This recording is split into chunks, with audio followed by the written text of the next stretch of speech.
धार विखेरे आयो जी नजर लगी थई। धार विखेरे आयो जी नजर लगी थई। तारो वगो थी पातो सोनो सगो थी लाथो। तारो वगो थी पातो सोनो सगो थी लाथो। रोंदो हिन फेरे आयो जी नजर लगी थई। है जी नजर लगी थई।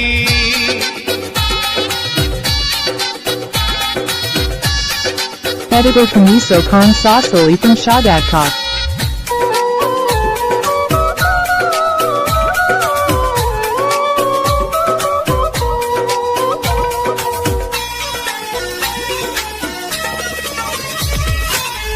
खिलना मानू रोंदो अची थो। दुखन में केडो दुखंदो अची थो।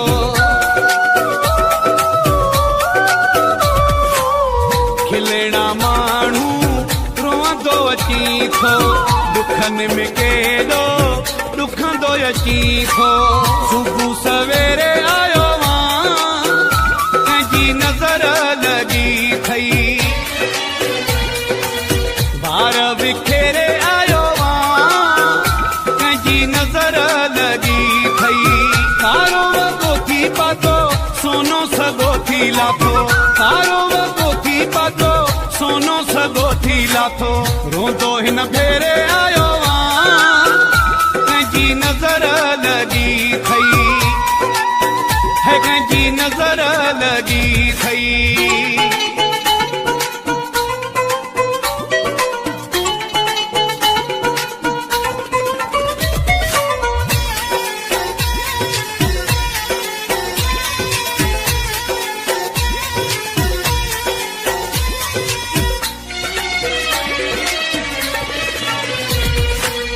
लगणु ॾींदो हिन मिटी कपिड़नि ते।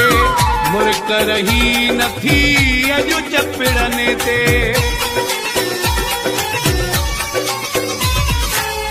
लगणु ॾींदो हिन मिटी कपिड़नि ते। मुर्क रही नथी अॼु चपिड़नि ते। पंथी छो पेरे आयो जी नजर लगी थई। धार विखेरे आयो जी नजर लगी थई। तारो वगो थी पातो सोनो सगो थी लाथो। तारो वगो थी पातो सोनो सगो थी लाथो। रोंदो हिन फेरे आयो जी नजर लगी थई। है जी नजर लगी थई।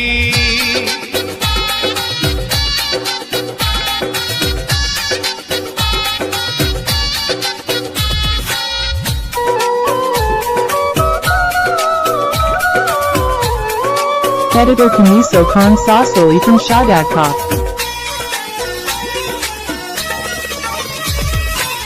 जाहिद हुसैन शाह खैर हुंदा है। जेके खुशिन जा ढेर हुंदा है।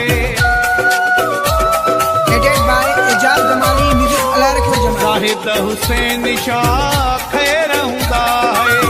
जेके खुशिन जा ढेर हुंदा है। आखे से केरे आयो जी नजर लगी थई। धार विखेरे आयो जी नजर लगी थई। तारो वगो थी पातो सोनो सगो थी लाथो। तारो वगो थी पातो सोनो सगो थी लाथो। रोंदो हिन फेरे आयो जी नजर लगी थई। धार विखेरे आयो जी नजर लगी थई। धार विखेरे आयो जी नजर लगी थई। तारो वगो थी पातो सोनो सगो थी लाथो। तारो वगो थी पातो सोनो सगो थी लाथो। रोंदो हिन फेरे आयो जी नजर लगी थई। कंहिंजी नज़र लॻी थई।